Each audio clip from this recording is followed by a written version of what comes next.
ברוך אתה אדוני אלוהינו מלך העולם שהכל נהיה בדברו. According to the Talmud, there are three characteristics of the Jewish people. You can identify them by that. What are those characteristics? They are rachmanim. They have compassion. They have compassion for those that suffer. They feel with them.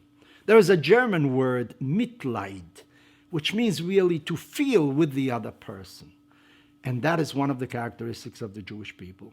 Another one is baishanim. They are modest. From the very time of the first man, when Adam appeared in this world, after he ate of the forbidden fruit, he covered himself. He felt he was naked. He covered himself with leaves of a fig tree. That was a sign of his modesty. And the third characteristic is gomlei chasadim. They share what they have with other people. They're generous. We find that was the great characteristic of our first patriarch, Abraham. He always loved to share what he had with other people, and we have learned from him since then. The Bible instructs us that we have to give 1/10 of the product of the earth. If we have a field, after the harvest, we have to give 1/10 to some worthy cause. In fact, the Bible ordains two such things.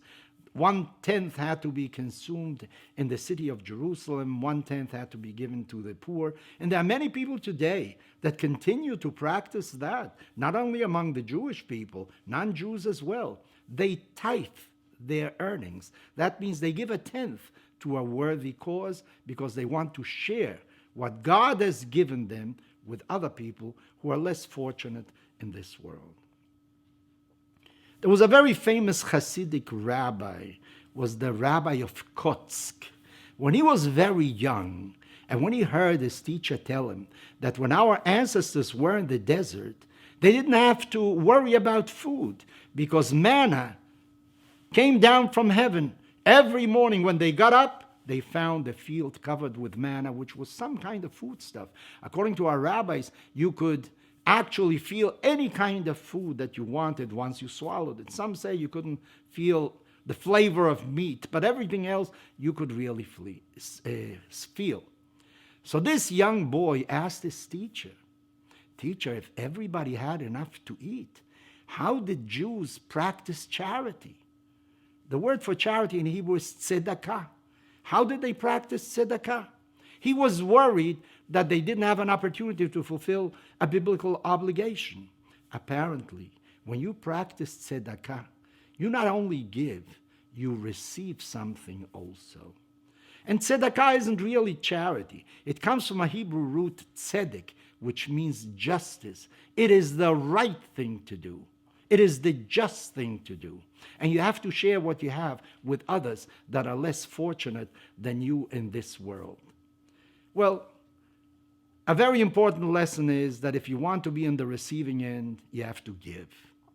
The Bible says, "V'natnu ish kofer nafsho." When you give, you actually redeem your soul. You become a better person by doing it. You want to feel better, go and give. And remember, "V'natnu" is one of those words that can be read from left to right and right to left the same way. It means that when you give, you surely will receive as well.